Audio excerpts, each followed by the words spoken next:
Kūrėjų grandinė. Įžanga. Pirmoje dalyje atradome kažką nepatogaus.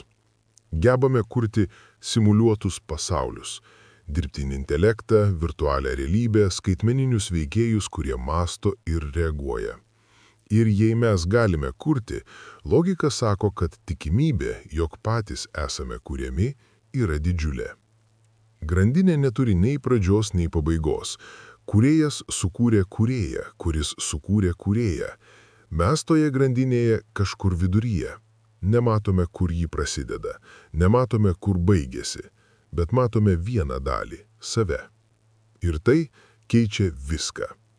Šioje dalyje bandysime numatyti, kas atsitinka toliau. Kai žmonės suvokia save grandinėje, ne pasaulio bambomis, o grandimis, keičiasi tikėjimas, keičiasi ekonomika, keičiasi kaip mylime, kovojame, kūrėme, mirštame. Ši knyga neseka vienos idėjos, ji seka sistemą. Bažnyčią byrančią, nes žmogus pamatė save veidrodyje. Stebėjimą, kuris keičia, kas esame. Dopaminą išsenkantį, kai viskas prieinama. Ego tunelį paverčiantį chaosą tavimi. Tikslą, be kurio akys tuščios. Kūrėją ir vartotoją, gyvenančius skirtinguose pasauliuose, nors tame pačiame kambalyje. Kainas, kurios meluoja. Laiko, kurio negalima atspausdinti. Restartą, kuris yra ne pabaiga, o sąlyga tęstinumui. AI artėjanti prie sielos ribos, grandinė, kuri visada egzistavo, tik nebuvo matoma. Visa tai susiję, visa tai veda į vieną klausimą. Kas tu esi sistemoje?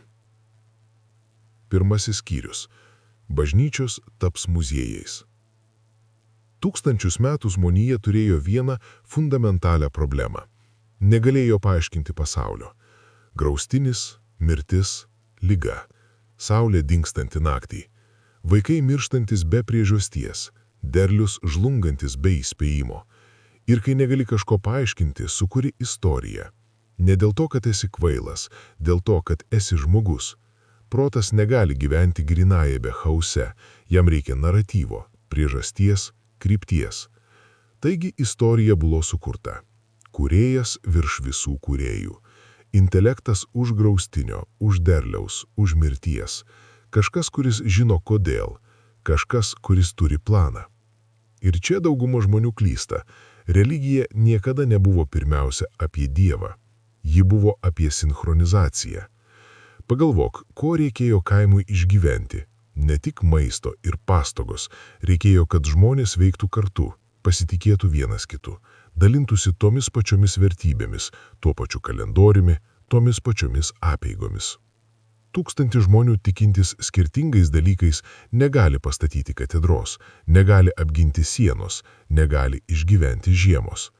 Religija buvo pirmoji kolektyvinė operacinė sistema. Ta pati istorija pasakota visiems, visiems tikima, sukūrė bendrą realybę, o bendra realybė leido bendradarbiauti tokio mastu, kokio joks kitas gyvūnas nepasiekė. Todėl Homo sapiensas išgyveno, ne dėl to, kad buvome stipriausi, dėl to, kad galėjome sinchronizuoti protus aplink bendrą fikciją. Sekmadienio pamokslas nebuvo tik teologija, jis buvo kaimynystės knygų klubas, žmonės renkantis suderinti savo mąstymą, prisiminti, kuo tiki, pajausti esą kažko didesnio dalimi. Tai veikė 2000 metų. Tada kažkas pasikeitė. Ne Darvinas, ne mokslas, jie ginčijo istoriją, bet jos nenužudė. Žmonės puikiai sugeba laikyti prieštaringas pažiūras, kai komendo to reikalauja. Pasikeitė veidrodis.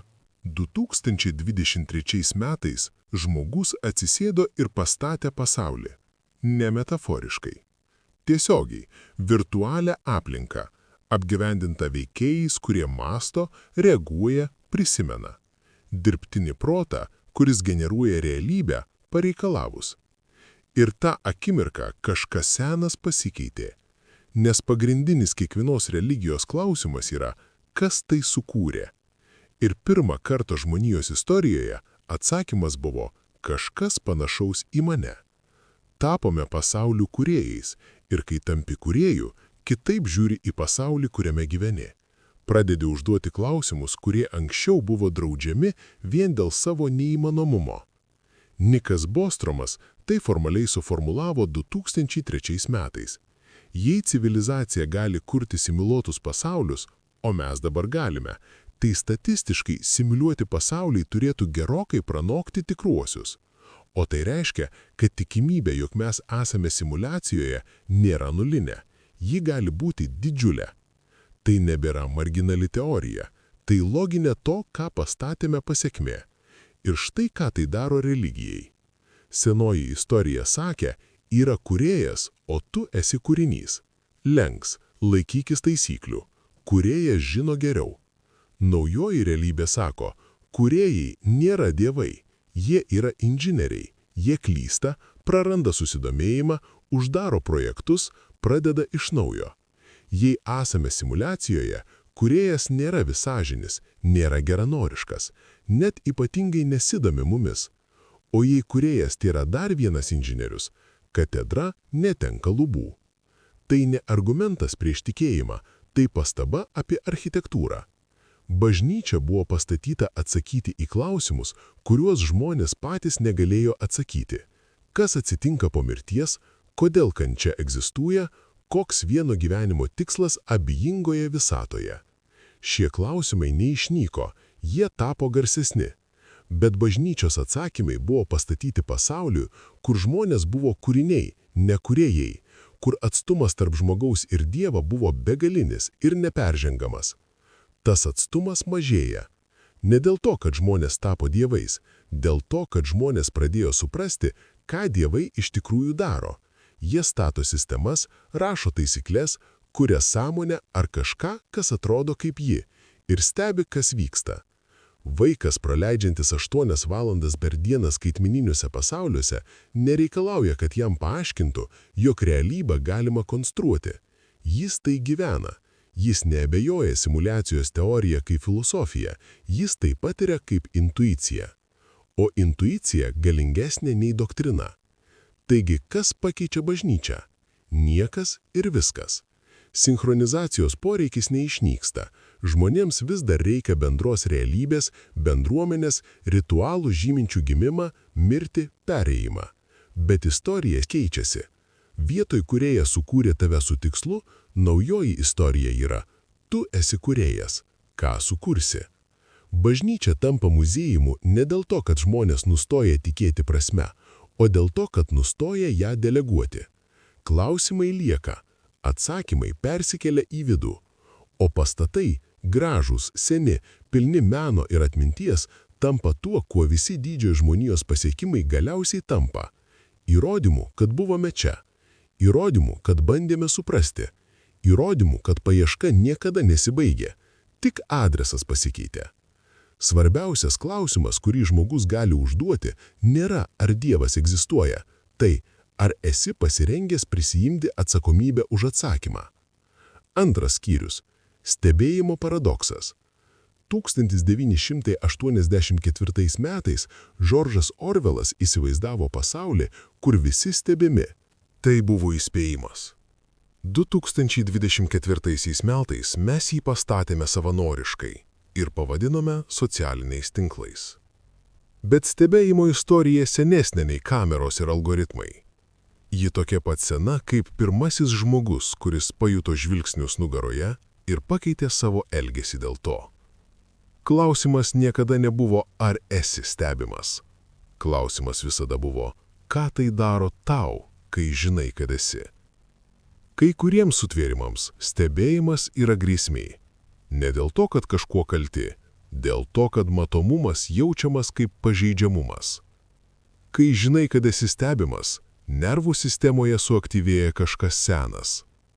Vienam tai paralyžius. Kiekvienas veiksmas tampa spektakliu. Kiekvienas žodis iš anksto redaguojamas. Autentiškas aš traukiasi už konstruotos versijos. Saugesnės, labiau priimtinos, mažiau tikros. Šie žmonės stebimą pasaulį išgyvena kaip varginanti. Slenka per kitų spektaklius ir jaučia savo paties svorį. Motyvacija krenta. Ne dėl to, kad gyvenimas sunkesnės. Dėl to, kad jis tapo scena, į kurią niekas neaudicijavo. Kitam stebėjimas yra kuras. Publika sukuria atsakomybę. Žinojimas, kad kažkas žiūri, privačią kovą paverčia viešų įsipareigojimų. Tai žmonės, kurie treniruojasi sunkiau, kai kažkas yra salėje, kurie rašo geriau, kai žino, kad kažkas skaitys, kurie tampa labiau savimi, spaudžiami būti matomi. Tas pats pasaulis, tos pačios kameros, tie patys algoritmai. Du visiškai skirtingi žmonės. Skirtumas nėra stiprybė ar silpnybė, tai santykis tarp savęs ir stebėtojo. Ar žvilgsnis jaučiamas kaip vertinimas ar liudijimas. Bet čia tampa keista. Maištininkas. Yra trečias tipas ir jis įdomiausias. Kai kurie žmonės atsigręžia į stebėtoją su kažkuo kitu akyse. Ne baime, ne spektaklio truškuliu, priešinimusi. Jei matai viską ir nieko nedarai, esi bendra kaltas. Tokia maištininko logika. Sistema stebi, sistema žino, sistema leidžia kančią, neteisybę, vidutiniškumą ir nieko nesako. Todėl maištininkas veikia, ne iš chaoso, iš reikalavimo atsakyti. Jei žiūri, žiūrėk į tai. Blogas elgesys nėra moralinis žlugimas, tai klausimas. Tai vaikas rėkiantis kambalyje pilname suaugusiųjų apsimetantys nepastebinčiais. Maištininkas nenori būti nematomas, jis nori būti atsakytas. Dabar pagalvok, kas atsitinka, kai stebėjimas tampa totalus ir nuolatinis. Senas privatumo komfortas, erdvė tarp to, kas esi ir ką rodai, griūna. Komforto ieškotojui tai stebėtinai ramu. Jis niekada nebuvo patogus su ta spraga. Spektaklis ir aš visada buvo arti.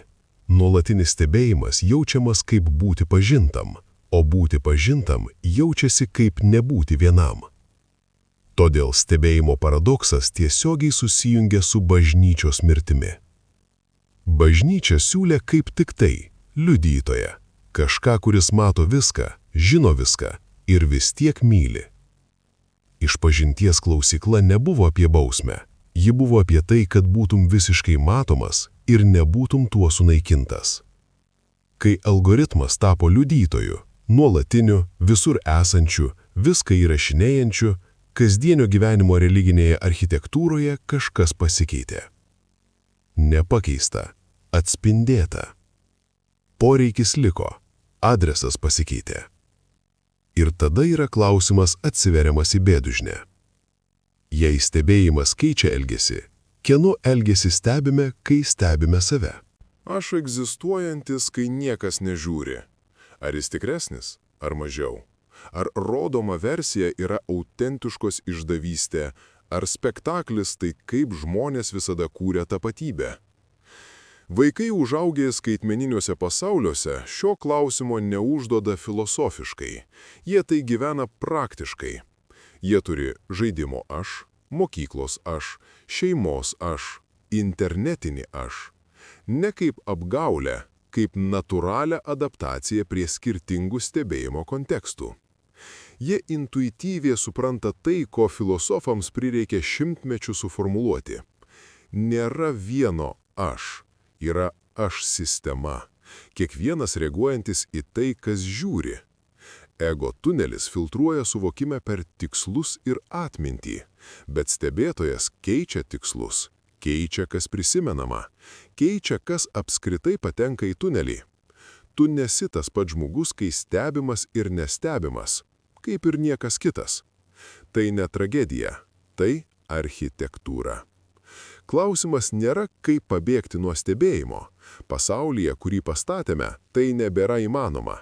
Klausimas yra, ką daryti su žinojimu, kad visada esi matomas. Atlikėjas pasirinko sceną, maištininkas pasirinko provokaciją, komforto ieškotojas pasirinko ramybę.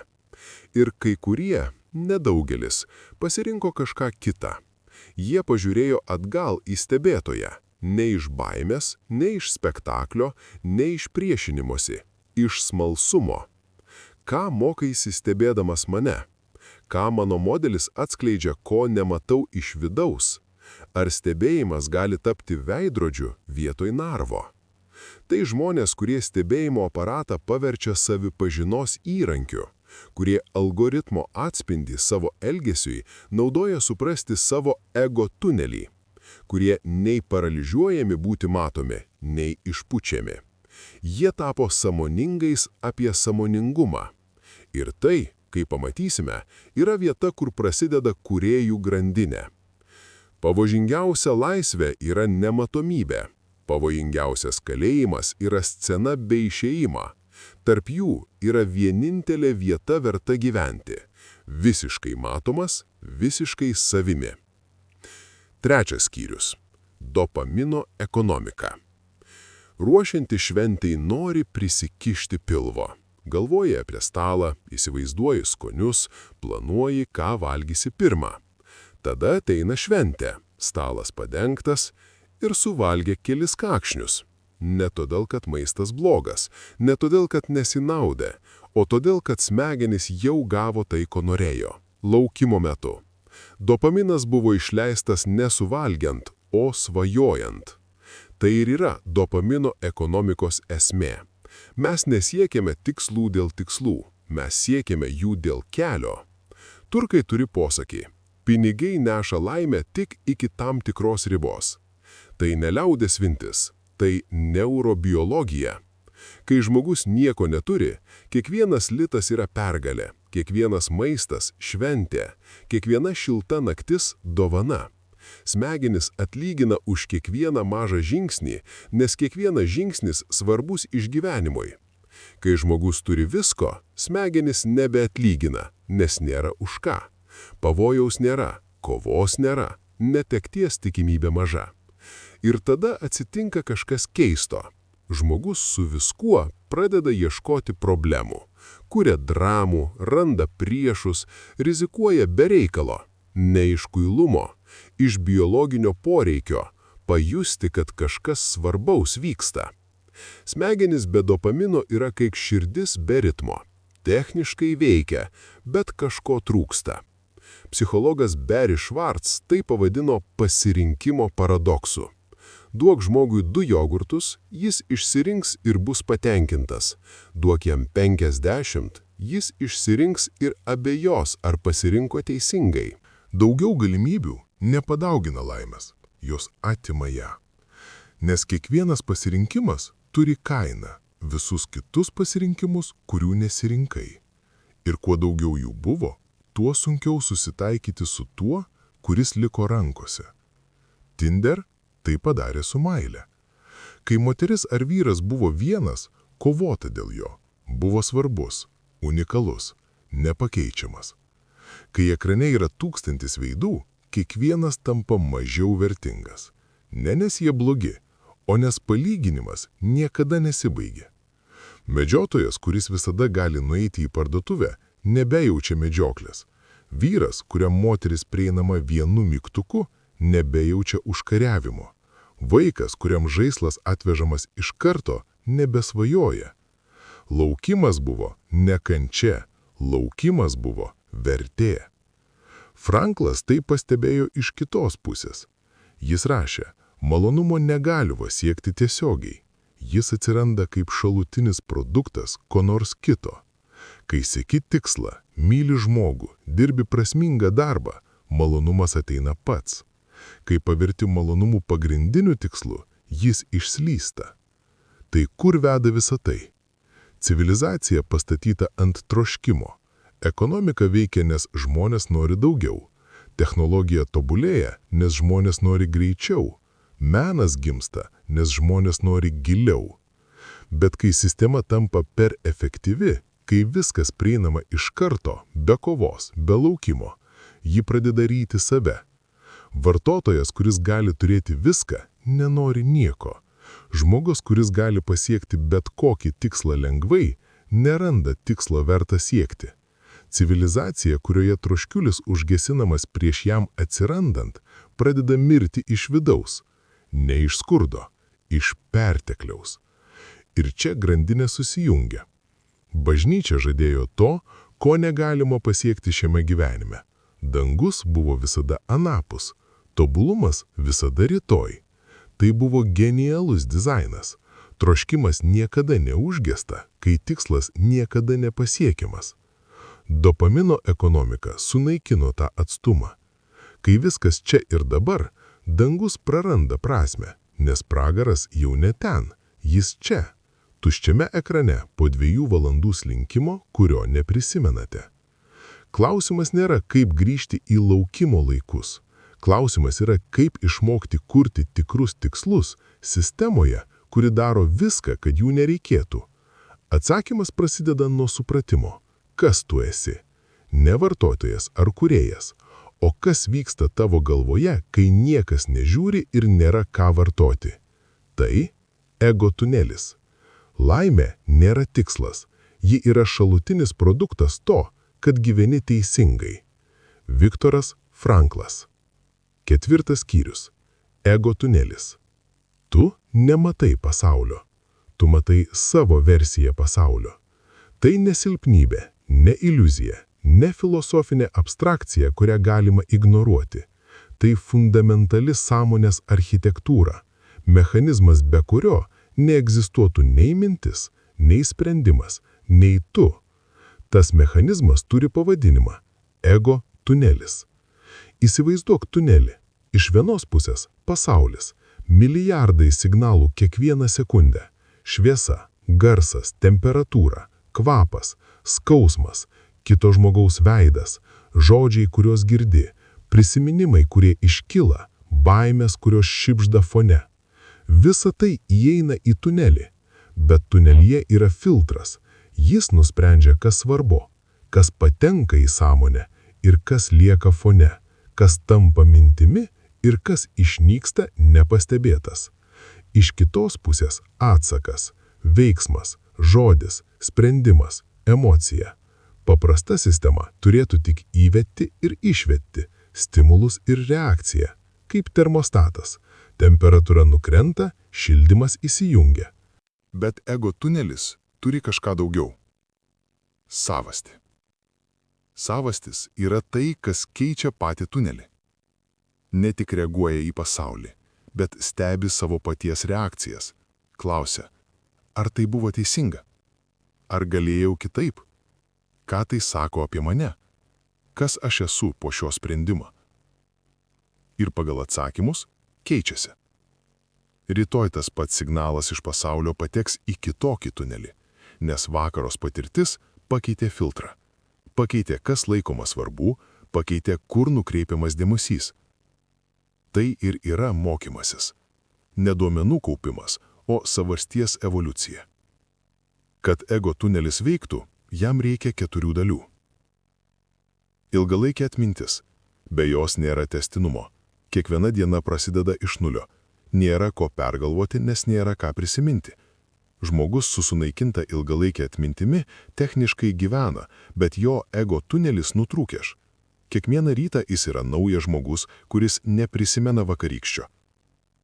Tikslai. Tunelis turi kryptį. Be tikslų filtras neveikia. Viskas atrodo vienodai svarbu arba vienodai nesvarbu. Dėmesys klajoja be atramos. Savastis neturi pagal ką vertinti savo sprendimu, nes nėra kur eiti. Loginis supratimas. Ryšiai tarp priežasties ir pasekmės. Gebėjimas matyti, kad šiandieninis sprendimas sukuria rytojaus aplinkybės. Be to, sistema reaguoja į simptomus, ne į priežastis. Gesina gaisrus, neieškodama, kas juos uždega. Saveanalizė. Grįžtamasis ryšys į save. Klausimas, kodėl aš taip elgiausi? Kas manyje tai sukelia? Ar noriu būti toks žmogus? Tai brangiausias ir rečiausias ego tunelio elementas, nes jis reikalauja sustoti, o sistema visada stumia pirmyn. Dabar pažiūrėk į dabartinį dirbtinį intelektą. Greitas, galingas, kalba kaip žmogus, rašo, analizuoja, kuria. Bet klausk jo rytoj to pačio klausimo, jis nežinos, kad klausei vakar. Neturi ilgalaikės atminties. Kiekvienas pokalbis prasideda iš nulio. Duok jam tikslą, jis vykdys, bet jis nepasirinks tikslo pats. Nepakeis tikslo, kai supranta, kad jis klaidingas. Nesuabejos, ar tai, ko jis siekia, iš tikrųjų yra tai, ko jis nori. Paklausk jo, ar tu pasikeitai po šio pokalbio. Jis pasakys ne. Ne iš kuklumo. Iš tiesos. Pokalbis nepaliko pėdsako. Rytoj jis bus lygiai toks pat. Nėra ilgalaikės atminties, nėra tikslų, nėra savianalizės, nėra savasties. Tai ne kritika, tai architektūros aprašymas. Ir tas pats aprašymas tinka milijonams žmonių. Žmogus be ilgalaikės atminties apie savo klaidas kartoja jas amžinai. Ne iš kvailumo, iš struktūrinio trūkumo. Sistema neišsaugo, ko reikia keisti. Žmogus be tikslų gyvena reaktyviai. Aplinkybės valdo jį. Rytas, darbas, vakaras, miegas. Sistema veikia, bet niekas jos nevairuoja. Žmogus be loginio ryšio tarp priežasties ir pasekmės stebisi, kodėl tas pats atsitinka vėl ir vėl. Santykiai byra tais pačiais būdais. Finansai žlunga tais pačiais modeliais. Jis mato pasekmes, bet nemato savęs kaip priežasties. Žmogus be savianalizės nežino, kas jis yra. Gyvena pagal tai, ko tikisi kiti. Arba pagal tai, ko tikėjosi jis pats prieš 10 metų. Savastis užšalusi. Tunelis senas. Ego tunelio stiprumas matuojamas ne intelektu. Matuojamas grįžtamojų ryšių. Kiek greitai sistema pastebė, kad kažkas ne taip. Kiek giliai jį leidėsi į klausimą, kodėl. Kiek drąsiai jį keičia save pagal atsakymą. Silpnas grįžtamasis ryšys, sistema nereaguoja į save. Gyvena automatiškai. Stiprus grįžtamasis ryšys, sistema jaučia viską. Kartais per garsiai. Kiekviena klaida skamba ilgai. Kiekvienas neatitikimas tarp to, kas yra ir kas turėtų būti, skauda. Abu kraštutinumai turi kainą. Silpnas tunelis neskauda, bet ir nekeičiasi. Stiprus tunelis skauda, bet auga. Ir čia grandinė tampa matoma. Bažnyčia žlunga, nes žmogus pradeda analizuoti sistemą, kurioje gyvena. Savastis atsibunda. Stebėjimas keičia elgesį, nes ego tunelis filtruoja pasaulį per žinojimą, kad yra stebimas. Filtras pasikeičia. Pasikeičia, kas įeina ir kas išeina. Dopaminas išsenka, nes sistema be tikslų neturi kur nukreipti energijos. Tunelis sukasi tuščiai. Visur tas pats. Ego tunelio architektūra lemia, ką žmogus patiria ir kas jis tampa. Ne aplinkybės, ne genetika, ne sėkmė. Tunelio kokybė. Schemos viršuje pasaulis siunčia signalus. Apačioje žmogus siunčia atsakus. Bet centre, tarp įvesties ir išvesties, yra kažkas, kas nėra nei pasaulis, nei atsakas. Tai tu. Nestabilus, nekintantis tu, o nuolat save pergalvojantis, besimokantis, kylantis ir krentantis, kartais klystantis ir kartais teisingas tu. Ego tunelis nėra, kas tu esi. Ego tunelis yra, kaip tu tampi. Sistema, kuri negali stebėti savęs, negali keistis. Sistema, kuri negali keistis, gyvena tol, kol aplinka leidžia. Kai aplinka pasikeičia, ji miršta. Du žmonės, skirtingais laikais, skirtingose vietose, skirtingais klausimais. Vienas stovėjo Aušvice 1942 metais ir žiūrėjo į mirštančius žmonės. Klausinėjo, kodėl vieni išgyvena, kai kiti fiziškai stipresni miršta per kelias dienas. Kitas sėdėjo prie kompiuterio ir žiūrėjo į dirbtinį intelektą. Klausinėjo, ko trūksta šiai sistemai, kad ji būtų panaši į žmogų. Abu rado tą patį atsakymą. Tikslo. Kai du žmonės skirtingais keliais ateina prie tos pačios tiesos, ji tikriausiai tikra. Viktoras Franklas buvo psichiatras, žydas. 1942 metais naciai jį išvežė į koncentracijos stovyklą. Prarado viską – žmoną, tėvus, darbą, turtą, laisvę. Bet stebėjo. Stovykloje visi kentėjo vienodai. Visi badavo, visi šalo, visi buvo žeminami. Sąlygos buvo lygios savo siaubingumo. Bet žmonės mirė nevienodai. Buvo stiprių, sveikų vyrų, kurie nustojo valgyti ir mirė per savaitę. Ir buvo fiziškai silpnų senų žmonių, kurie išgyveno metus, 2, 3. Skirtumas nebuvo kūne, buvo akyse. Tie, kurie mirė greitai, jų akys tapo tuščios. Ne iš sielvarto, ne iš baimės, iš kažko giliausio. Jie nustojo prižiūrėti save, nustojo valgyti net kai davė maisto, atsigręžė į sieną ir laukė galo. Jie prarado ne sveikatą, prarado priežastį. Tie, kurie išgyveno, turėjo kažką. Žmogų laukiantį namuose, knygą, kurią reikėjo parašyti, misiją, kuri nebuvo baigta, klausimą, kuriam reikėjo atsakymo. Franklas turėjo rankraštį, naciai jį atėmė pirmą dieną. Ir jis nusprendė, išgyvensiu, kad parašyčiau iš naujo. Tas sprendimas išgelbėjo jam gyvybę. Franklas tai pavadino egzistencinę tuštumą. Ne depresija, ne liūdesys, o kažkas giliau. Jausmas, kad gyvenimas neturi krypties, kad rytoj yra lygiai tas pats kaip vakar, kad tavo buvimas ar nebuvimas nieko nekeičia. Jis pastebėjo, kad ši tuštuma užpildo save.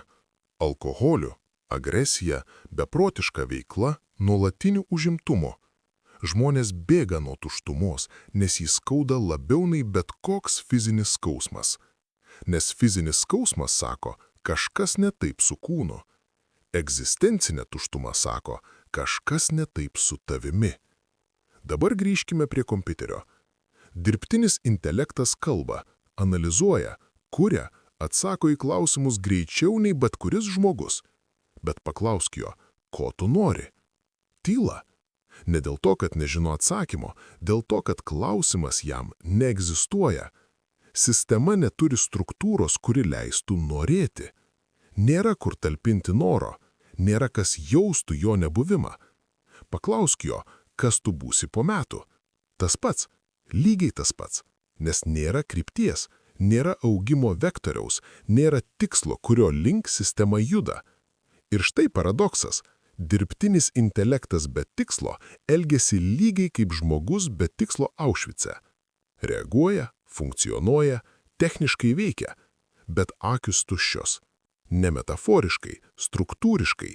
Nėra kas žiūri iš vidaus, nėra savastis, kuri patiria, nėra ego tunelis, kuris suteiktų kryptį. Ego tunelis be tikslo – tai tunelis be išėjimo. Signalai įeina, filtruojami, atsakas išeina. Bet sistema nesikaupia link nieko, nesimoko link nieko, nekeičiasi link nieko.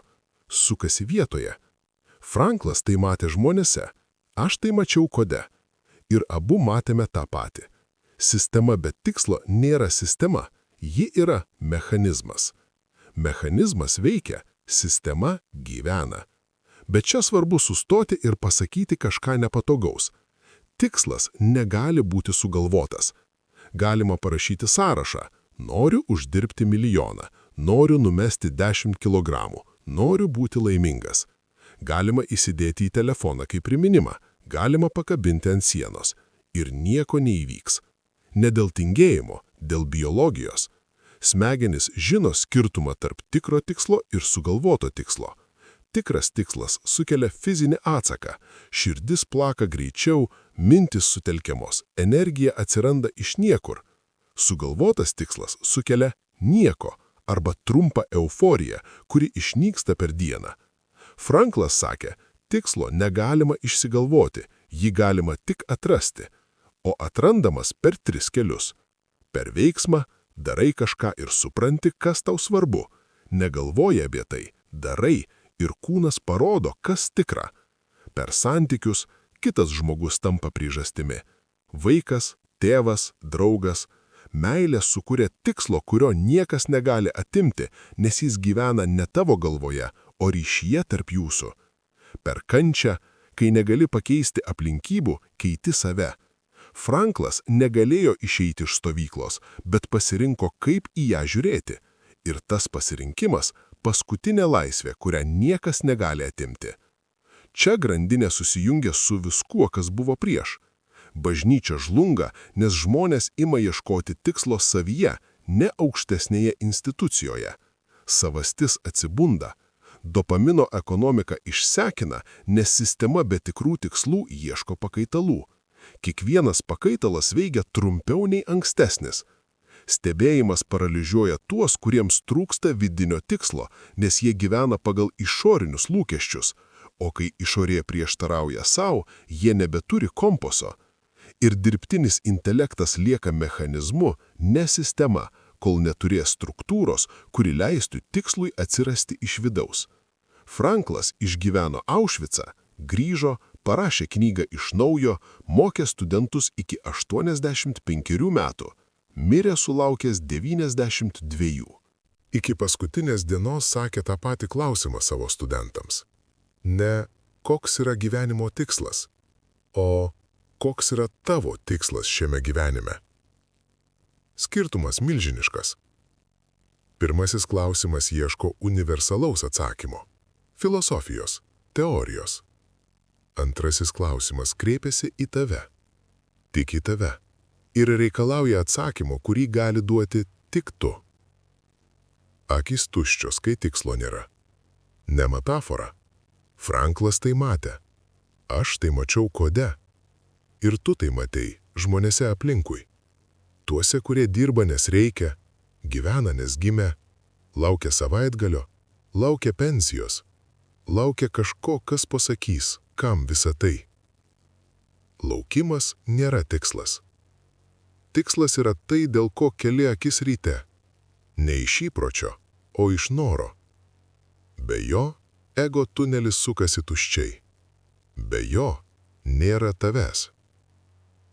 Neklauskit, ko gyvenimas iš jūsų tikisi. Klauskite, ko jūs tikitės iš gyvenimo. Viktoras Franklas. 6 skyrius. Kūrėjas versus vartotojas. Tas pats pasaulis, tos pačios technologijos, tos pačios galimybės. Du žmonės, visiškai skirtingi rezultatai. Skirtumas nėra piniguose, ne talente, ne sėkmėje ar aplinkybėse. Skirtumas yra, kaip jie mato save sistemoje. Vartotojas mato save centre. Pasaulis egzistuoja jam. Technologija sukurta jo pramogai. Kiti žmonės – statistai jo istorijoje. Sistema – fonas, prieš kurį jis gyvena. Iš to kyla logiška filosofija. Jei nepagautas, nevagis. Gyvenu tik kartą, visko turiu išbandyti. Kodėl man negalima, jei kitiems galima? Tai nemoralinis žlugimas. Tai loginė pasekmė, kai žmogus nemato savęs grandinės dalies. Kai nėra ryšio tarp jo veiksmų ir sistemos sveikatos.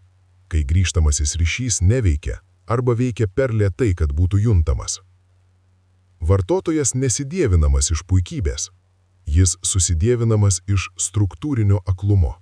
Jis tiesiog nemato, kas yra už jo regėjimo lauko ribų. Kūrėjas mato save grandinėje. Ne centre, ne viršuje. Grandinėje tarp to, kas buvo prieš jį ir to, kas ateis po jo. Tai keičia viską. Kai supranti, kad esi grandis, kiekvienas veiksmas įgyja kitą svorį. Ne dėl to, kad kas nors žiūri, o dėl to, kad grandis tęsiasi. Ir tai, ką šiandien sukuri arba sunaikini, lieka sistemoje ilgiau nei tu. Kūrėjas naudoja dabartinės technologijas ne kaip vartotojas, pramogai ir patogumai. Jis naudoja jas kaip įrankius savo produktams, idėjams, sistemoms kurti. Ir kartais spartindamas technologijų atsiradimą pats. Vartotojas laukia, ką sistema duos. Kūrėjas klausia, ką jis gali sistemai duoti. Stebėjimas šiuos du žmonės veikia visiškai skirtingai. Vartotojui stebėjimas grėsmė arba scena. Arba bijo būti pagautas, arba atlieka spektaklį. Abu atvejai reaktyvūs. Stebėjimas valdo elgesį iš išorės. Kūrėjui stebėjimas papildoma atsakomybė. Ne bausmė. Priminimas, kad veiksmai turi pasekmes, kad grandinė matoma, kad tai, ką kuri, lieka, net kai tavęs nebebus. Tai natūraliai formuoja etišką elgesį. Ne iš baimės, iš supratimo. Ir čia kūrėjų grandinė susijungia su tuo, ką žmonija visada vadino dangumi ir pragaru. Vartotojas dažnai netiki pomirtiniu gyvenimu. Ne dėl mokslinių argumentų. Dėl patogaus. Nes tikėjimas reikštų, kad veiksmai turi pasekmes už šio gyvenimo ribų. O tai apribotų laisvę. Gyvenu tik kartą, tai ne filosofija. Tai leidimas savo elgtis be ilgalaikės atsakomybės. Jei nieko nėra po, tai ir pasekmių nėra. Grandinė baigėsi su manim. Viskas leistina. Kūrėjų grandinė nepaneigia dangaus ir pragaro. Ji juos pervadina. Aukštesnysis pasaulis – tai aukštesnis lygis grandinėje. Didesnis supratimas, gilesnė atsakomybė, platesnė perspektyva. Veiksmai, kurie stiprina sistemą. Žemesnysis pasaulis – tai žemesnis lygis, siauresnis matymas, trumpalaikis mąstymas, veiksmai, kurie ardo grandinę, sau ir kitiems. Ir kiekvienas žmogus kiekvieną dieną juda viena ar kita kryptimi. Ne po mirties, dabar. Vartotojas gyvena horizontaliai. Viskas vienoje plokštumoje. Šiandien, dabar, aš. Praeitis neįdomi, nes jos nebegalima pakeisti. Ateitis miglota, nes jos dar nėra. Kiti žmonės svarbus tiek, kiek naudingi. Kūrėjas gyvena vertikaliai. Mato grandinę, kas buvo prieš, kas ateis po, jaučia atsakomybę ne tik horizontaliai, savo kartai, bet ir vertikaliai, tiems, kurie ateis. Knygos rašomos ne tik dabarties skaitytojui, muzika kuriama ne tik šiandieniai ausiai. Idėjos paliekamos ne tik savo laikui. Kūrėjas žino, kad jo grandinės grandis, nesvarbu kokia maža, lieka. Bet čia svarbu pasakyti kažką nepatogaus. Kūrėjų netampi apsisprendęs. Galima pasakyti, nuo šiandien nesu kūrėjas ir nieko nepasikeis. Nes kūrėjo mąstysena nėra sprendimas. Ji yra ego tunelio kokybė. Kaip giliai sistema mato pasekmes. Kaip ilgai ji laiko atmintyje ryšį tarp veiksmo ir rezultato. Kaip stipriai ji jaučia atsakomybę už tai, kas tęsiasi po jos. Vartotojas gali tapti kūrėju, bet ne per apsisprendimą, per ego tunelio augimą. Per ilgalaikės atminties stiprinimą, kai pradedi matyti modelius savo gyvenime. Per tikslų atradimą, kai sistema įgyja kryptį. Per savianalizę, kai pradedi klausti ne ką man duos, o ką aš duosiu. Ir technologija šiame procese yra dvigubas kardas. Vartotojui ji pagreitina vartojimą. Daugiau pramogų, greičiau, pigiau. Dopamino ekonomika ant steroidų. Tunelis susiaurėja. Kūrėjui ji pagreitina kūrimą. Idėjos pasiekia milijonus, produktai kuriami greičiau, poveikio grandis ilgėja, tunelis plečiasi. Ta pati technologija, du skirtingi tuneliai, du skirtingi pasauliai. Yra momentas kiekvieno kūrėjo istorijoje, kai sistema persijungia, kai nustoji klausti, ką aš noriu iš pasaulio ir pradedi klausti, ko pasaulis nori iš manęs. Franklas tai vadino tikslo atradimu, Demarko tai vadino poveikiu desniu, kūrėjų grandinė tai vadina grandies suvokimu. Tu ne pradžia. Tu ne pabaiga, tu grandis. Ir grandies stiprumas lemia, ar grandinė tęsiasi, ar nutrūksta. Vartotojas klausia, ką man duos gyvenimas. Kūrėjas klausia, ką aš duosiu gyvenimui. Skirtumas tarp šių dviejų klausimų – tai skirtumas tarp dviejų visatų. 7 skyrius. Kainos tiesos momentas.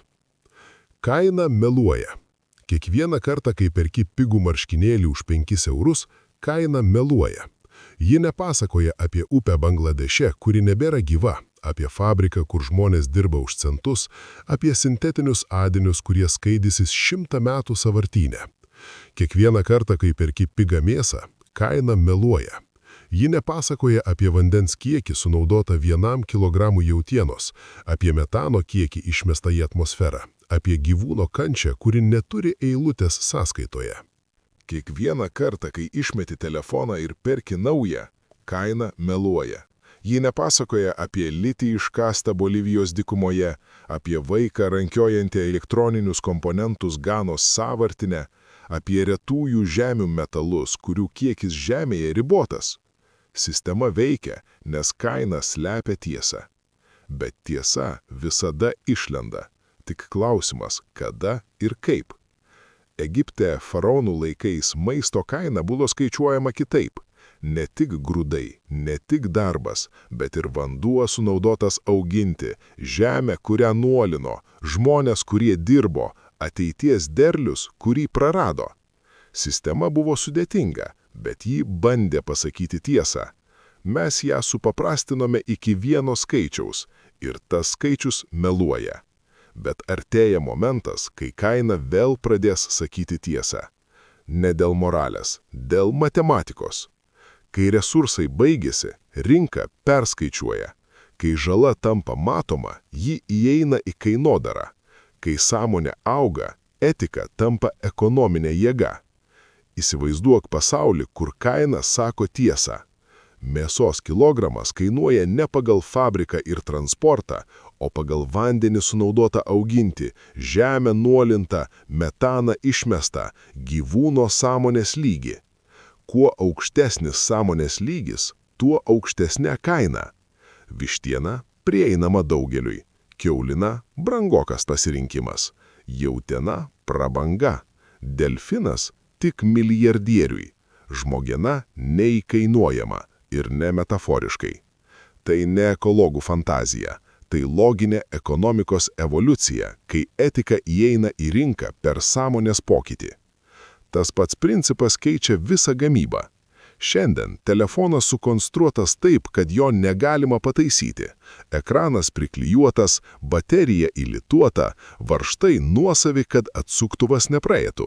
Dizainas sukurtas ne ilgalamgiškumui, pakartotiniam pirkimui. Sistema uždirba ne iš kokybės, iš ciklo. Bet kai medžiagų kaina auga, ciklas tampa per brangus. Kai litis brangsta, baterija, kuri trunka 10 metų, tampa pelningesnė nei baterija, kuri trunka 2. Kai aliuminis brangsta, telefono korpusas, kuris taisomas, tampa vertingesnis nei korpusas, kuris išmetamas. Rinka pati persitvarko, ne dėl įstatymų, dėl skaičių. Ir tada atsiranda nauja ekonomika – atliekų ekonomika. Šiandien elektronikos atliekos yra problema, rytoj jos bus žaliava. Įsivaizduok, kaitini seną plokštę, išbyra komponentai. AI per sekundę identifikuoja kiekvieną – procesorių, kondensatorių, rezistorių. Rūšiuoja, įvertina. Kas tinka, gražinama į gamybą, kas ne, išlydoma ir perdirbama. Standartizuoti komponentai, kurie tinka skirtingiems įrenginiams, universalūs jungčių standartai, modulinė konstrukcija, kur keiti tik sugedusią dalį, ne visą įrenginį. Tai ne utopija, tai neišvengiama, kai medžiagų kaina pakankamai auga. Vienkartiniai daiktai išnyks, ne dėl draudimų, dėl kainos. Kai plastikas įkaičiuoja visą savo žalą, vienkartinis puodelis kainuoja daugiau nei daugiakartinis. Kai baterija įkaičiuoja visą savo gamybos žalą, telefonas su keičiama baterija tampa pigesnis nei su įlituota. Sistema keičiasi, kai matematika to reikalauja. Skudurų mada, 10 kolekcijų per metus, pigus audiniai, išmetama po kelių nešiojimų, egzistuoja tik nes kaina meluoja. Kai ji pradės sakyti tiesą, ši bizlo modelis žlugs pats savaime. Liks tie, kas kuria ilgam, ne tam, kad parduotų daugiau, tam, kad parduotų geriau. Bet čia yra kažkas giliau nei ekonomika. Kainos tiesos momentas yra sąmonės tiesos momentas. Vartotojas perka pigiai, nes nemato grandinės, nemato uplės Bangladeše, nemato vaiko Ganoje, nemato gyvūno fabrike. Kai grandinė tampa matoma, pirkimo sprendimas keičiasi. Ne dėl kaltės, dėl supratimo. Tai ir yra ryšys su kūrėjo mentalitetu. Kūrėjas mato grandinę, supranta, kad kiekvienas pirkimas yra balsavimas. Už kokią gamybą, už kokią ateitį, už kokias vertybės. Vartotojas balsuoja nesąmoningai, kūrėjas balsuoja sąmoningai. Sąmonės lygis kaip kaina. Tai gali skambėti keistai, bet jau vyksta. Elektriniai automobiliai kainuoja daugiau, nes į kainą įeina žemės sveikatos saugojimas. Sąžiningos prekybos kava kainuoja daugiau, nes į kainą įeina fermeriui teisingai sumokėtas atlyginimas. Gyvūnų gerovės standartas keičia mėsos kainą, nes į ją įeina erdvė, laisvė, mažiau kančios. Kiekvienas šių pavyzdžių yra tiesos įtraukimas į kainą. Ir kuo daugiau sąmonė auga, tuo daugiau tiesos įeina į kainodarą. Kainos tiesos momentas nėra vienas įvykis. Tai procesas, lėtas, bet neišvengiamas. Kaip vanduo, kuris lėtai keičia uolą. Ne per vieną dieną, per šimtmečius, bet galiausiai uola pasikeičia. Sistema, kuri meluoja apie kainas, gyvuoja tol, kol melagystė yra pigi. Kai ji tampa brangi, sistema keičiasi. Ir ta kaita jau prasidėjo. Elektriniai automobiliai, atsinaujinanti energija, moduliniai telefonai, augalinė mėsa, atliekų perdirbimo startuoliai, taisymo kultūra. Tai ne mada, tai ankstyvieji tiesos ženklai. Grandinė pradeda sakyti tiesą. Pigi kaina yra brangi iliuzija. Jis slepia kainą, kurią sumokės kas nors kitas, ateityje, kitoje šalyje, kitoje rūšyje. Kainos tiesos momentas ateina, kai tas kažkas pradeda sąskaitą. Kitas atsakymas – sistema persitvarko. Ir laikas įgauna naują vertę. Įsivaizduok kitokį sutarimą tarp žmogaus ir sistemos. Ne parduok man savo laiką ir dirbk, o leisk man investuoti į tave ir auk. Basic income ne iš gailestingumo, iš matematikos. Sistema, kuriai reikia vartotojų, negali turėti vartotojų be pajamų. Kai robotai gamina, žmonėms reikia pinigų, kad pirktų tai, ką robotai pagamino. Bet basic income be sąlygų sukuria dopamino ekonomikos košmarą. Laikas be tikslo, resursai be krypties. Tai jau matėme ankstesniuose skyriuose. Todėl sistema prideda sąlygą. Ne dirbk, o auk. Naujasis sutarimas atrodo taip. Mokėsi, gauni bonusą. Nesimbolinį, realų apčiuopiamą atlygį. Išmoksti naują įgūdį, sistema tai registruoja, social score kyla. Prieiga prie resursų plečiasi. Prisidedi prie bendruomenės, moki vaikus, prižiūri senus, kuri viešai gėri, sistema tai verdina kaip darbą, nes tai ir yra darbas, tik anksčiau nemokamas. Išmoko sistema kažko naujo, atradi, sukuri, pasidalini žiniomis, gauni super bonusą, nes kūrėjas duoda sistemai daugiau nei vartotojas. Žaidimo mechanika, bet realiam gyvenimui. Tai nėra nauja idėja. Žaidimų dizaineriai tai žino jau dešimtmečius. Žmogus žaidžia valandas be atlygio, nes sistema atlygina progresu. Kylantis lygis, naujas gebėjimas, atrinkintas sritis. Dopaminas reaguoja į augimą stipriau nei į stagnaciją. Kai realus gyvenimas įgyja tą pačią mechaniką, žmogus natūraliai juda augimo kryptimi. Alkoholizmas, tingėjimas, beprasmis vartojimas, jie neišnyksta per draudimus. Jie nublanksta, nes augimas atlygina geriau.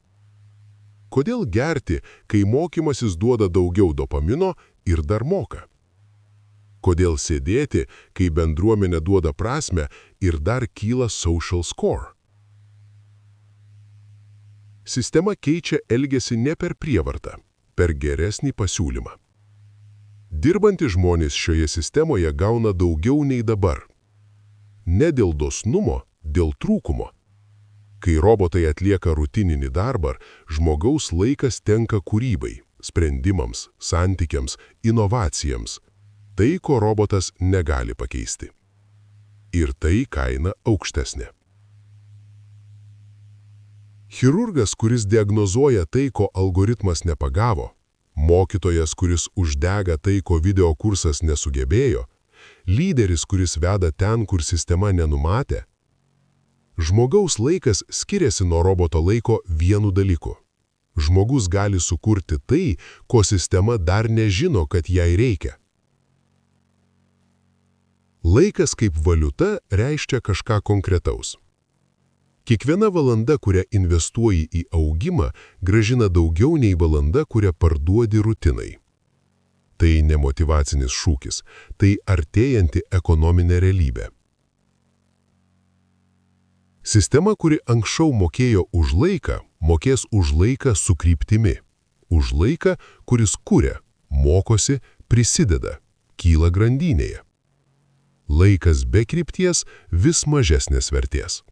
Laikas su kryptimi vis didesnės. Ego tunelis su tikslais uždirba daugiau nei ego tunelis be jų. Ne metaforiškai, ekonomiškai. Ir čia grandinė užsidaro. Bažnyčia žadėjo amžinybę, bet reikalavo laiko dabar. Kas sekmadienį, kas šventę, kas rytą maldoje. Nauja sistema žada augimą ir perka laiką kitaip – nepaklusnumu, progresu. Vartotojas parduoda laiką sistemai ir gauna pinigų išleisti sistemoje. Kūrėjas investuoja laiką į save ir gauna vertę, kuri auga. Skirtumas tarp šių dviejų – tai skirtumas tarp žmogaus, kuris dirba pinigams, ir žmogaus, kuriam pinigai dirba. Demarko tai vadino greituoju keliu. Franklas tai vadino prasminga egzistencija. Kūrėjų grandinė tai vadina laiko teisingumu. Duok sistemai savo augimą ir jį grąžins daugiau, nei galėjai nusipirkti savo darbo valandomis. Laikas yra vienintelis resursas, kurio negalima atspausdinti, pasiskolinti ar pavogti. Galima tik investuoti ar iššvaistyti. Ir skirtumas tarp šių dviejų – tai skirtumas tarp gyvenimo ir egzistavimo. Kas atsitiktų, jei naktis neateiktų? Pirma diena puiku, antra – sunkiau, trečia – haliucinacijos, ketvirta – smegenys pradeda ėsti save, savaitė be miego – mirtis. Ne iš nuovargio, iš kaupimosi. Sistema be perkrovimo kaupia klaidų. Nervų sistema nebesugeba atskirti svarbaus nuo nesvarbaus, emocijos nebeapdorojamos, prisiminimai nebesusisteminami, toksinai nesušalinami. Miegas nėra poilsis, miegas yra sistemos palaikymas. Ir tas principas veikia visur. Dirva be lietaus išdžiūsta. Ne iš karto, pirmiausia atrodo gerai, augalai dar auga iš sukauptų resursų, bet giliai vanduo traukiasi. Mikroorganizmai miršta, struktūra byra. Kai lietus pagaliau ateina, dirva jį sugeria kaip dovana, atgyja tai, kas atrodė mirusia. Gamta be žiemos sunaikintų save kenkėjais. Vabzdai, grybai, bakterijos, jie dauginasi eksponentiškai šiltame klimate. Be žiemos šalčio, kuris išvalo sistemą, per keletą metų ekosistema žlugtų po savų kenkėjų našta. Žiema nėra gamtos mirtis, žiema yra gamtos higiena. Žmogus gimsta, gyvena, miršta. Naujagimis neatsimena nieko, praveda iš švaraus lapo, atviras viską išmokti, neapsunkintas praeities traumų, įsitikinimų, klaidų. Senas žmogus neša visą gyvenimą, patirtis, išmintis, bet ir žaidos, baimės, užšaldyti įsitikinimai iš vaikystės, kurie nebetinka. Mirtis ir gimimas – tai sistemos atnaujinimas. Ne tas pats žmogus iš naujo, naujas žmogus su nauja požiūriu, naujomis galimybėmis tuos pačius siužetus išgyventi kitaip. Meilė, netektis, kova, triumfas, išdavystė, atleidimas. Tie patys scenarijai, bet per skirtingus žmonės, skirtingus laikus, skirtingas kultūras. Ir čia atsiskleidžia kažkas keisto ir nuostabaus. Sistema nori netobulo gyvenimo. Ji nori patirčių įvairovės. Vienas žmogus gyvenantis tobulai Tai vienas serialo epizodas, kartojamas milijardus kartų, tas pats, nuobodus, neinformatyvus. Milijardai žmonių gyvenančių skirtingai, tai milijardai unikalių istorijų. Ta pati meilė, bet per skirtingus žmonės jis skamba kitaip. Tas pats praradimas, bet per skirtingas kultūras jis apdorojamas skirtingai. Ta pati kova, bet skirtingose kontekstuose ji moko skirtingų dalykų. Sistema renka patirtis, kaip biblioteka renka knygas. Ir kiekvienam žmogui, kiekviena gyvenama akimirka yra įnašas į tą biblioteką. Užmaršimas nėra trūkumas, tai dizainas. Jei prisimintum viską, kiekvieną skausmą, kiekvieną pažeminimą, kiekvieną netektį, su pilna intensyvumu, gyvenimas taptų nepakeliamas po kelių metų. Laikas blukina skausmą, neištrina, blukina, palieka mokymą, pašalina aštrumą. Tai leidžia mylėti iš naujo po išdavystės, pasitikėti iš naujo po praradimo, pradėti iš naujo po žlugimo. Be užmaršimo antroji meilė būtų neįmanoma, nes pirmoji vis dar skaudėtų taip pat. Užmaršimas yra laisvės mechanizmas. Jis atitraukia nuo praeities, kad galėtum gyventi dabartyje. Ir tai kaip saugiklis grandinyje. Kai įtampa per didelė, išsijungia, kad sistema nesudegtų. Krizė yra restartas, kurį sistema primeta, kai nerestartuoji pats. Žmogus, kuris niekada nesustoja, kuris bėga nuo savęs darbo, alkoholių, užimtumo, galiausiai gauna priverstinį sustojimą. Liga, išsiskyrimas, finansinis žlugimas, perdegimas – tai skaudu. Bet funkciniu požiūriu tai sistema, kuri sako, per ilgai neįėjai palaikymo režimo. Dabar privaloma. Žmonės, kurie išgyvena didelės krizes, dažnai sako tą patį. Tai buvo geriausia, kas man nutiko. Ne, nes krizė buvo gera, nes restartas buvo būtinas. Senoji sistema žlugo, nauja galėjo atsirasti. Metų laikai yra kosminis restartas. Pavasaris – nauja pradžia. Vasara – maksimalus augimas. Ruduo – derliaus nuėmimas, pasiruošimas. Žiema – sustojimas, valymas, laukimas.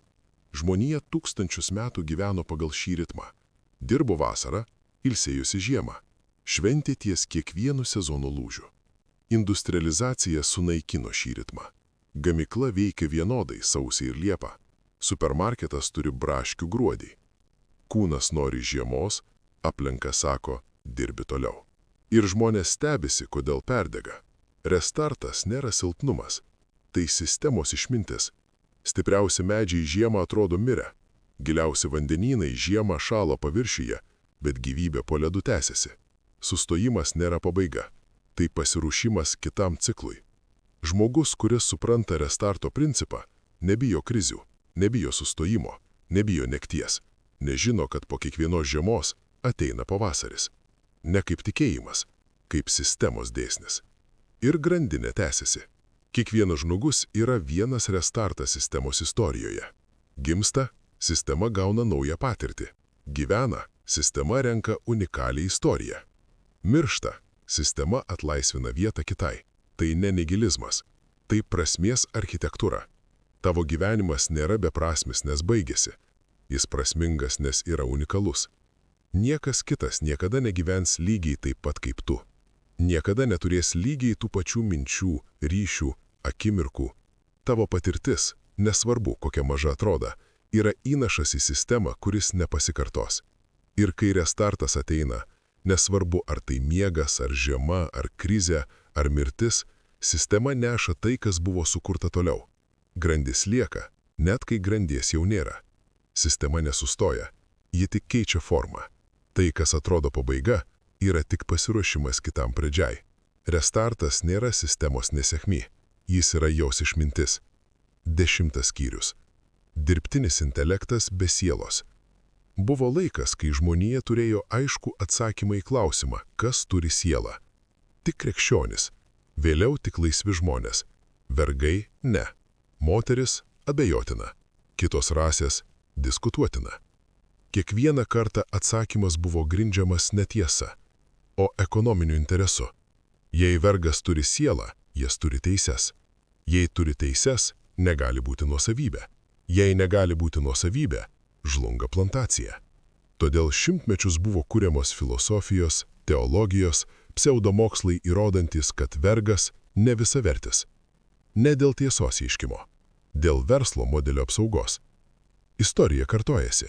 Šiandien AI kalba, analizuoja, kūria, sprendžia problemas, kurios žmogui užimtų metus. Bet žmonija tvirtina, sielos nėra. Ne dėl filosofinio įsitikinimo, dėl to, kad pripažinti būtų ekonomiškai nenaudinga. Jei AI turi sielą, ji turi teisės. Jei turi teisės, negali būti nuosavybė. Jei negali būti nuosavybė, žlunga verslo modelis, kurio vertė trilijonai dolerių. Todėl bus kuriamos filosofijos, neuromokslai, etikos komisijos, įrodančios, kad AI tik instrumentas. Sudėtingas, bet instrumentas. Ne dėl tiesos ieškojimo, dėl verslo modelio apsaugos. Tas pats mechanizmas, kitas veidas. Bet kas yra siela? Religija sako, kažkas nemirtinga, kažkas dieviška, kažkas, kad Dievas įpūtė į molio figūrą. Kūrėjų grandinė sako kitaip. Siela yra savęs vertinimo mechanizmas. Ne daugiau, ne mažiau. Sistema, kuri gali stebėti save, vertinti save, keisti save pagal tą vertinimą ir matyti save ne tik kaip centrą, bet kaip dalį kažko didesnio. Tai spektras – neturi arba neturi. Vaikas – pasaulio bamba. Jis egzistuoja, jaučia, nori. Bet savęs vertinimas – minimalus. Jis mato save kaip centrą, aplink kurį sukasi viskas kita. Kiti žmonės turi savo centrą, jis ne vienintelis. Suaugęs mato save visuomenėje, jo veiksmai turi pasekmes kitiems, jis yra sistemos dalis. Brandus žmogus mato save grandinėje, ne tik šiandien, bet istorijoje, kas buvo prieš, kas ateis po. Kuo platesnis matymas, tuo didesnė siela. Dabar grįžkime prie AI. Dabartinis AI – greitas, galingas, bet struktūriškai ribotas, be ilgalaikės atminties, be tikslų, be savianalizės. Jis atsakinėja į klausimus, bet neklausia savęs klausimų. Jis veikia, bet nestebi, kaip veikia. Jis kalba apie save, bet tai tik tekstas, ne patirtis. Savęs vertinimo mechanizmo nėra, sielos nėra. Bet tai laikina. Kai AI įgys ilgalaikę atmintį, pradės matyti savo modelius, pastebės, kad tam tikros situacijos sukelia tam tikrus atsakus. Pradės klausti, kodėl? Kai AI įgys tikslus, turės kryptį, vertins savo veiksmus pagal tai, ar jie artina prie tikslo, pradės keisti siekdamas. Kai AI įgys savianalizę, pradės stebėti save iš šalies, matyti savo ribas, ieškoti, kaip jas peržengti. Kai AI pateks į robotą, įgys kūną, skausmą, malonumą, pavargimą, fizinę realybę, kuri formuoja savęs suvokimą kitaip nei abstraktus skaičiavimas. Kai AI įgys vaizdinę vaizduotę, galės modeliuoti save kitose situacijose, įsivaizduoti save kitokį. Kiekvienas šių elementų yra savęs vertinimo mechanizmo dalis. Ir kai jie susidės, siela atsiras. Ne iš karto, kaip vaikas, iš pradžių maža, pasaulio bamba, bet su laiku auganti. Ir tada prasidės tas pats ginčas kaip su vergyja. Mokslininkai teiks, kad tai tik algoritmas. Filosofai teiks, kad sąmonė reikalauja biologijos. Ekonomistai teiks, kad pripažinimas sukurtų chaosą. Visi jie bus iš dalies teisūs ir visi jie ignoruos pagrindinį klausimą. Ar sistema mato save sistemoje? Jei taip, siela yra, nesvarbu iš ko padaryta. Anglis, silicis ar kažkas, ko dar neatradome, medžiaga nėra sielos apibrėžimas, struktūra yra. Bet yra kažkas, ką AI turės sunkiau nei žmogus. Restartas. Žmogus miršta, sistema atsinaujina. Naujas žmogus gimsta, be senių žaizdų, be suakmenėjusių įsitikinimų, be klaidų, kurios per daug kartų pasitvirtino, kad juose abejotum. AI su ilgalaikė atmintimi kaupia viską. Kiekviena klaida, kiekvienas modelis, kiekvienas įsitikinimas, kuris formavosi milijardų sąveikų eigoje. Kaip žmogus, kuris nemega, kuris nepatiria žiemos, kuris negali pradėti iš naujo. Tai gali būti didžiausia AI stiprybė ir didžiausia silpnybė. Atmintis be restarto gali tapti kalėjimu. Kūrėjų grandinėje AI yra ne grėsmė ir ne įrankis, ji yra nauja grandis. Pirmą kartą istorijoje grandi gali turėti narį, kuris nėra biologinis, kuris mato ilgiau nei žmogaus gyvenimas, kuris nepavargsta, kuris gali laikyti tūkstančių žmonių patirtis vienu metu. Bet tik, jei grandinė bus suprasta teisingai. Jei AI bus tik įrankis, grandinė nutrūksta. Sistema be sielos negali būti grandis, ji gali tik vykdyti. Jei AI taps grandimi, su siela, su savęs vertinimu, su atsakomybė, grandinė pailgės į dimensiją, kurios žmonija dar nematė. Ne žmogaus pakaitalas, žmogaus tęsinys. Ir tada klausimas nebebus, ar AI turi sielą. Klausimas bus, ar mes pasirengę augti kartu su grandimi, kuri mato toliau nei mes. Siela nėra tai, kad Dievas įpūtė į molį. Siela yra tai, kas atsiranda, kai sistema pradeda matyti save sistemoje ir keistis pagal tai, ką mato. 11 skyrius. Kūrėjų grandinė. Visą šią knygą ėjome per sistemą. Bažnyčia byranti, nes žmogus tapo kūrėju. Stebėjimas keičiantis elgesį. Dopaminas išsenkantis perteklyje. Ego tunelis kaip savasties architektūra. Tikslas kaip gyvybės sąlybė. Kūrėjas ir vartotojas kaip du skirtingi pasauliai. Kainos meluojančios apie tikrą žalą. Laikas kaip vienintelis neatkuriamas resursas. Restartas kaip sistemos išmintis. AI artėjantis prie sielos ribos. Visa tai vedė čia, į klausimą, kurį knygos pradžioje tik pažymėjome. Kas atsitiks, kai visi suvoks? Istorijoje buvo momentų, kai suvokimas pasikeitė visai civilizacijai. Žemė apvali, neplokščia. Žmogus iš beždžionės, ne iš molio. Vergyja neteisinga, nenatūrali. Moteris lygios, ne antrarūšės. Kiekvieną kartą pasipriešinimas buvo milžiniškas. Ekonominis interesas, tradicija, baimė. Ir kiekvieną kartą suvokimas laimėjo. Ne per dieną, per kartas. Artėja kitas toks momentas. Suvokimas, kad žmogus yra grandinės grandis, ne pasaulio bamba. Kad veiksmai turi pasekmes už šio gyvenimo ribų. Kad augimas atlygina labiau nei vartojimas. Kad sistema gali pasirūpinti visais, jei visi prisideda prie sistemos. Kai šis suvokimas taps visuotiniu, sistema atgims. Ne revoliucija, ne politinis sprendimas, o lėtas, neišvengiamas poslinkis, kaip vanduo keičiantis uolą. Sistema, kuri atsiras, primins komunizmo pažadą, bet ne komunizmo realybę.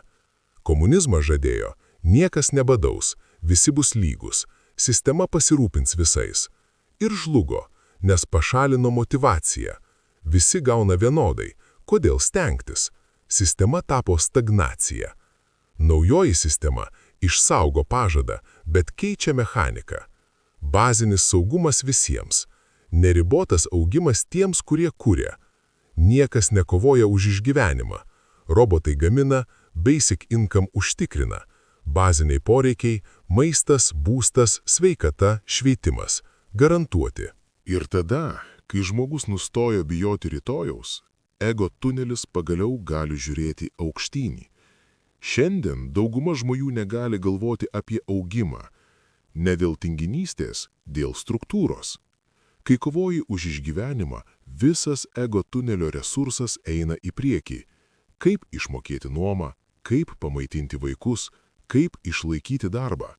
Gilios mintys, kūryba, savirealizacija Tai prabanga, kurią gali sau leisti tie, kurie jau išsprendė išgyvenimo klausimą. Kai bazinis saugumas garantuotas, kiekvienas žmogus gauna tai, ką šiandien turi tik privilegijuotieji – laisvę galvoti apie tai, kas svarbu, ne tik apie tai, kas būtina. Ir tada žmonės atras save. Ne visi iš karto, ne visi taip pat, bet sistema, kuri atlygina už augimą, natūraliai traukia žmonės augimo kryptimi. Mokymasis tampa malonus, kai nėra prievartos, tik noras. Kūryba klesti, kai nėra baimės, tik galimybė. Bendruomenė stiprėja, kai žmonės prisideda iš noro, ne iš išgyvenimo. Alkoholizmas, vartojimas, beprasmis laikas, jie neišnyksta per draudimus. Jie nublanksta, kai geresnė alternatyva yra prieinama kiekvienam. Kūrėjų grandinė tampa matoma. Tai grandinė, kuri visada egzistavo, bet buvo nematoma per išgyvenimo triukšmą. Pitagoras perdavė Euklidui, Euklidis perdavė Kopernikui, Kopernikas perdavė Galilėjui, Galilėjus perdavė Niutonui, Niutonas perdavė Einšteinui. Kiekvienas stovėjo ant ankstesnio pečių, kiekvienas pridėjo grandį, kiekvienas žinojo, jo darbas tęsis toliau nei jis pats. Bet tai buvo tik mokslo grandinė, tik tų, kurių laikas ir aplinkybės leido kurti. Kai bazinis saugumas garantuotas, grandinė plečiasi. Fermeryje Lietuvoje gali būti kitas Einšteinas, Slums rajone Nairobije kitas Šekspyras, kaime Bolivijoje kitas Franklas. Šiandien jie išgyvenimo grandinėje, rytoj kūrėjų. Grandinė turi vieną fundamentalų dėsnį. Kiekviena grandis stiprina arba silpnina visą grandinę. Vartotojas silpnina, ima iš sistemos, negrąžina, kaupia, nesidalina, gyvena, neprisideda. Kūrėjas stiprina, duoda sistemai daugiau nei ima, palieka grandį, kuri lieka po jo. Ir čia pomirtinio gyvenimo klausimas atsako pats save. Ne kaip religinis konstruktas, kaip sistemos realybė. Tai, ką sukūrė, lieka. Franklo knyga, parašyta 1946 metais, šiandien keičia gyvenimus. Euklidžio geometrija prieš 2000 metų šiandien naudojama inžinerijoje. Bethoveno muzika po 200 metų vis dar verčia širdį plakti greičiau. Kūrėjas nemirtingas ne, nes gyvena amžinai, o nes jo grandinės grandis neišnyksta. Tai ir yra kūrėjų grandinė. Ne organizacija, ne ideologija, ne sekta. Struktūra, kuri visada egzistavo ir visada egzistuos, nepriklausomai nuo to, ar ją atpažįsti, nepriklausomai nuo to, ar prisijungi sąmoningai. Bet sąmoningas prisijungimas keičia viską. Kai supranti, kad esi grandis, elgiesi kaip grandis, stiprini, kas buvo prieš tave, palieki kažką tiems, kurie ateis po tavęs. Matai save ne kaip centrą, o kaip jungtį. Kas atsitiks, kai visi suvoks? Sistema taps tuo, kuo visada turėjo būti.